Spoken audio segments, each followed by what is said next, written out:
Hey everybody, thanks for joining us today on CodeChat. I'm Jeremy Foster, aka Code Foster, and you can find me online at codefoster.com and on Twitter at CodeFoster. And I'm joined today by Jacob. Jacob's with a local company called Antsquare, and they're doing some really cool stuff. So I wanted to have a little chat with Jacob about their company. So welcome, Jacob. Thanks for joining the show. Thank you so much. It's great to be here. All right. Can you tell us a little bit about what Antsquare does and about your company? Absolutely. So Antsquare is your mobile community marketplace. So we designed a person-to-person and business-to-person marketplace for connecting really anybody who wants to buy or sell anything within their own local community. So that's the kind of big differentiator between us and any other sort of platforms. Okay, yeah. So like my first question for you was, isn't this already being done? We've got eBay, we've got Craigslist. What's the difference? Sure. So a lot of those other platforms essentially just act as a matchmaker of sorts. They connect you to whatever just the thing is that you're looking to find. Whereas we actually integrated the entire process from discovery to actually having integrated transactions all the way up to scheduling the pickup or delivery. Okay. Okay, wow, that sounds really exciting. How's it going? It's going pretty good. We've been live here just a little over a month, and we've got about 200 sellers for just shy of 2,000 total users. Okay. What areas are you in? So right now we're in the greater Seattle area as well as in Vancouver, British Columbia. Okay. Okay, so why don't you walk us through like a day in the life of an Antsquare seller and a day in the life of an Antsquare buyer. What is the experience like for each of those people? Sure. So for sellers, the really kind of cool thing is that we designed everything about our system to integrate with your processes as you already have them. So Okay. your schedule may be, you wake up, you check in for any new orders in the morning, you do your marketing, ship out any products that maybe you have if you're kind of a larger seller. Whereas we have kind of designed to be able to fit in within that by being able to schedule what times you're actually available for meeting up with a local buyer. You could essentially say, okay, I have a lunch break-ish from maybe 12 to 1 on Monday, Wednesday, and Friday. So I can set that as my availability. So then if a buyer wants to buy something from me, they would only have those options available. And so I would get a notification on my phone, say, hey, John Smith wants to purchase widget X at 12:30 on Wednesday. So I'd say, all right, I've got that available. And a half an hour before that time comes, I'll get a little push notification that says, hey, don't forget, you have this meeting coming up.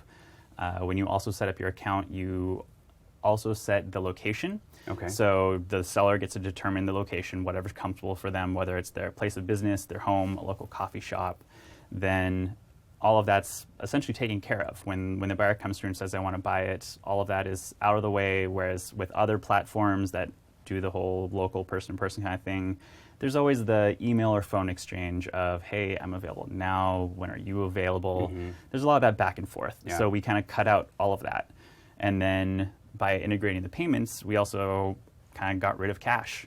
You can still choose to deal in cash if you'd like, but it's not required. You can pay using a really cool pay code is what we call it. It's essentially a secure QR code functionality that works with Stripe to be able to process payments. So when I first hit buy that I want to purchase an item, it would pre-authorize my card. And then when I actually show up, have a chance to inspect the item, make sure I like it, I would present a pay code on my phone. You as the seller would be able to hit capture payment on your phone, and you'll scan that code, and that'll transfer the money. That just kind of through. releases the authorized payment. Okay, so I as the seller feel like this guy's coming to buy this thing and his money's already tied up. So there's a little bit of security in that. There's a little bit of verification in that. Yeah, so there's a little peace of mind as well as kind of a authenticity about it. The person's probably not going to flake out. The money's already been pre-authorized. You don't have to worry about it being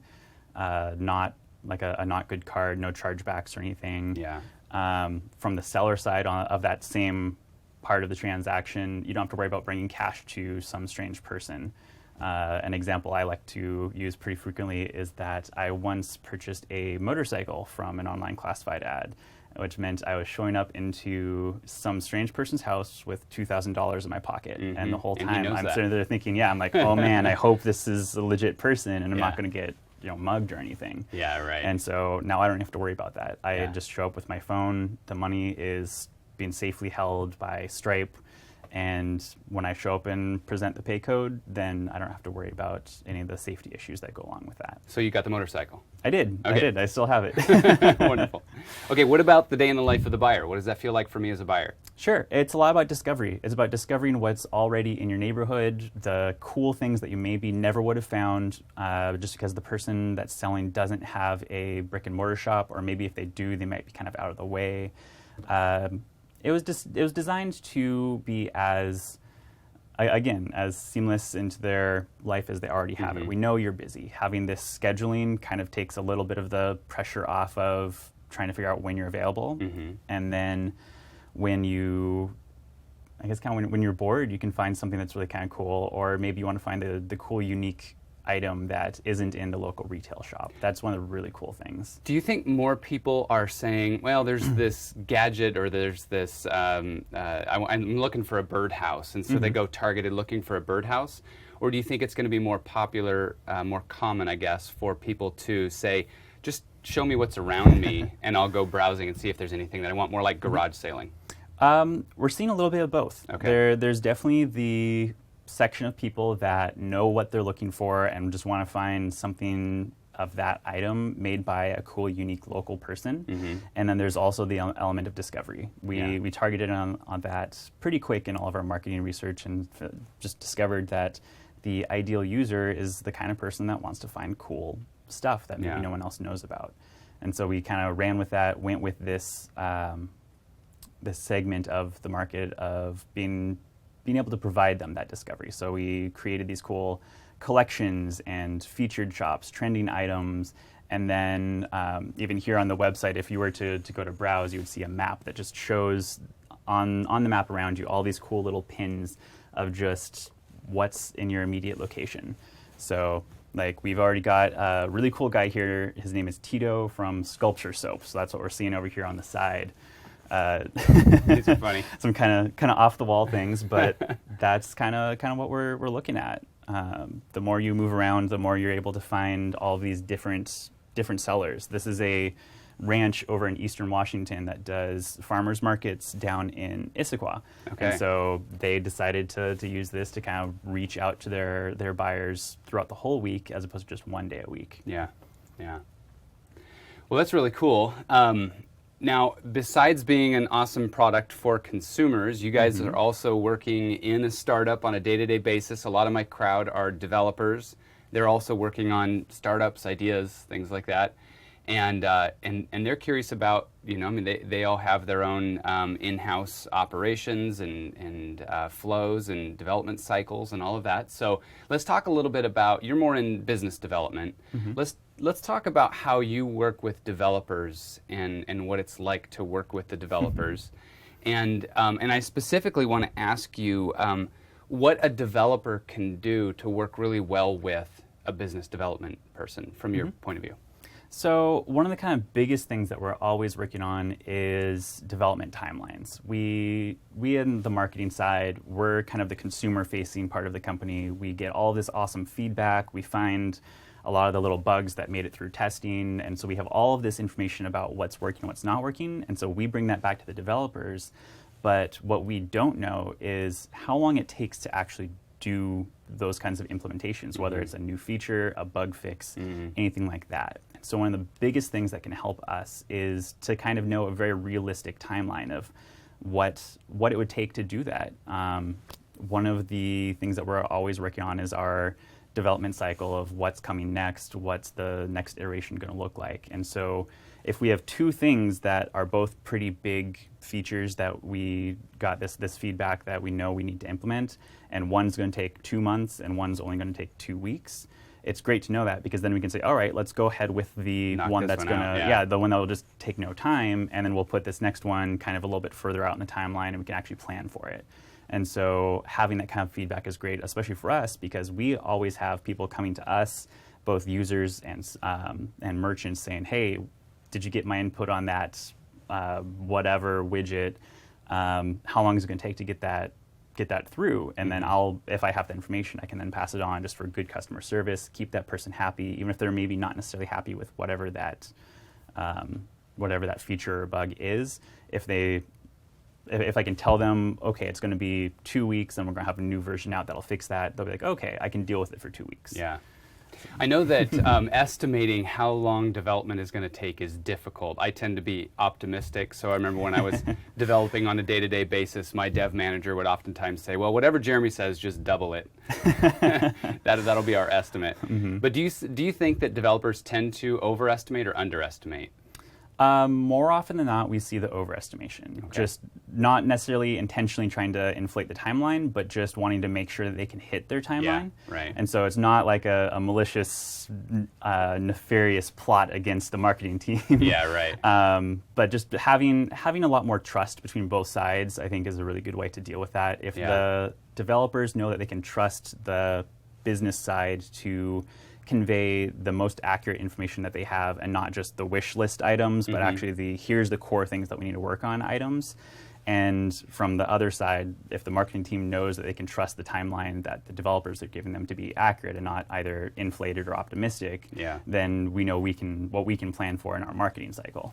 Is there only an opportunity to give a time estimate at the beginning? Like when you say, here's a story, let's drop it on the table and let's give our estimates. Is that my only chance as a developer to say, I think this is going to take 2 weeks? Or when I get 5 days into it, do I have a chance to come back to you in the biz dev department and say, you know what, this is going really well, and I think it's going to take significantly less than 2 weeks? Of course, yeah. We always want that open line of communication, both directions. It's like agile within agile. Yeah, yeah, absolutely. We can shift our timelines, especially if it's something that's moving up the timeline. Then that's great. That means that we can move up our timelines for what we're marketing. Yeah, and then vice versa, if it's something that you discover is going to take a lot longer, it's great to know that, because if we're marketing something 2 weeks before it's actually there, that's going to be a pretty bad customer experience. Yeah. What about the mix of developers, business development, marketing, sales? Do you guys feel like you have a sweet mix as far as your team, or do you have any input on what is a sweet mix? Yeah, we're pretty happy with our mix right now. We definitely have way more developers than we do the business and marketing, which I think is probably about the right mix. Like maybe it's a 2-to-1 or 3-to-1 sort of a ratio. We need both halves, but it definitely takes more people to do what the developers do than it does the marketers in most cases. There are definitely some big marketing projects that we would love to have some extra people on. Yeah, right. Yeah, it's a little funny because developers are also consumers and can always see themselves using this product. In fact, I'm sure many of them do.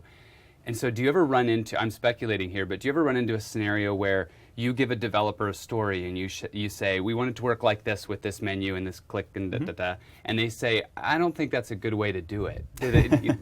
Does it ever work that way? And when do you just come back and say, look, I talked to the consumers, we did a user study, this is the way it needs to happen, so just do it, versus when do you say, well, can you tell me more about that? Can we explore this some more? Why do you think it shouldn't work that way? All the time. Yeah? It is definitely like that all the time. Everyone has their own individual personal preferences and how they would want to use it and how they would envision it working. And then there's also all of the consumers that we see.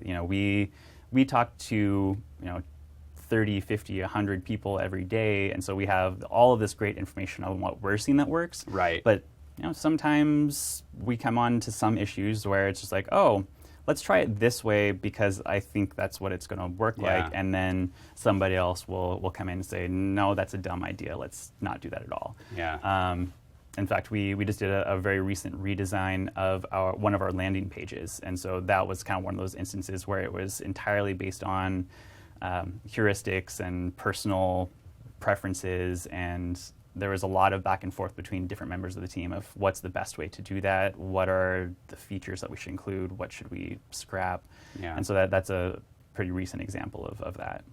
Yeah, I think that we should always take ideas into consideration, although we should also always test those ideas, like create a hypothesis, test it, and then implement it. Because so often when we do a user study, it's easy to introduce bias where we say, do you like A or B? And everybody decides B, but nobody considered C. Yeah. And if a developer comes up and says, look, C is the way people are doing things on the web, it's what they're going to expect, it's going to be good UX, people are going to like it, then I think we should pull that back and say, okay, now let's do another A/B study between B and C and figure this out. Yeah, I was actually just talking the other day about how it's very much like the scientific method from high school or college, that it's the take an idea, test it to the best of your ability, figure out what assumptions you're making, because there's always assumptions, Right. and then kind of go back and start over again. And okay, well now if I try it with different assumptions, how does this all look different? And then you test the A/B testing of each of them. Yeah. And there's a lot of kind of iterative feedback through the whole loop. I'm still fascinated by the fact that science can be applied to behavior as it applies to Absolutely. just user interface. And so, we can do a test and we can come up with the fact that 75% of the time this is what people came to expect. So we're drawing these conclusions about human behavior. And boy, there sure is a difference between good UX and bad. I mean, you go to some of these Absolutely. modern websites and you just go, I don't even know how to put my finger on it, but it was easy to work through. I mean, the flow was good and it felt natural. And it's like I don't know, we're all trying to reach that point, right? It's like the holy grail of Exactly. what's the simplest that we can make this and still have all the functions that we want it to have. Yeah. And Yeah. that's exactly the process that we're going through right now. We're kind of in our second big iteration of what the app looks like, and it's drastically different than that first version. Yeah. I like, too, that sometimes it's just the drop-dead simple things. Like, I think about how Nest innovated with the idea that as I approach this device, I want the light to turn on. And it's brilliant. Otherwise, there's some sort of effort that you have to go through in order to turn the light on your thermostat or turn the light on in the house so you can see the thermostat. And I just love ideas like that just really dramatically increase our ease or comfort or productivity or whatever. And maybe we feel silly for having not thought about it sooner. Yeah, absolutely. I just recently heard about another product, SwitchMate, that it's literally just tap the panel on the wall and it turns on the lights. Perfect. Or from your smartphone. Of Like course. there's all these amazing devices that are coming out with that kind of almost intuitive understanding of how we want them to work. So then as a developer, it's hard because, like I said, developers are consumers, and some developers like myself have dabbled in UX and design and theory enough, maybe enough to be dangerous, enough to have some opinions, and then we just need to, I guess, find the right way in our organization to raise those opinions up, but still let them go through the process. Yeah. And when we have a story that says we've determined that it should work this way, that's what we're charged to implement, right? Yeah, and there's always the beginning of that cycle that we take all the feedback that we can possibly get, and so that's the most ideal time to voice those concerns. And just because your role says that you're a developer, says that you're a marketer, doesn't always mean that you don't have an opinion on how the other side should be working. And so it's great input to have. And if you have a good team that you can talk openly about that, then that's really where you're going to be your strongest and have the best products. I'm always looking for humility, even in the workplace. I mean, oftentimes we don't use that word in the workplace, but when you can have a designer who's not constantly trying to defend the fact that he's the best designer in the world, working with a developer who's not always constantly trying to be the best developer in the world, you can have some real innovation and collaboration. Absolutely, that's huge. Like there's absolutely a time and place for defending what you think is the best way to do something. But if at the end of the day it just comes down to you thinking that because it's you, then maybe it's time to listen to what everyone else is saying too. I love that. That's brilliant. Hey, what's next for Antsquare? You mentioned that you're in Seattle and Vancouver right now. You guys looking to expand? We are. There's a whole lot up in the air right now. We're definitely hoping to do another round of funding in the near future, and that's kind of going to depend on, or going to determine what the next big growth is going to be, whether it's a big city or a near small city. We've got a lot of different plans in the works, and that's what it's all going to come down to. Excellent. All right. Well, hey, I wish your guys' shop the best of success. I really hope that people really get plugged in. If you're in the Seattle or Vancouver areas, just go to Antsquare, right? Yep. And probably download the mobile app. Yep. Okay. In fact, I would recommend the mobile app. Okay. It's got the much better interface, runs really great, and that's where you're going to have the best experience. There you go. All right. Well, hey, thanks for joining us today to talk on CodeChat, Jacob. Absolutely. It's been a good one. Thank you so much for having me. Absolutely. And thank you guys for tuning in. We'll see you next time on CodeChat.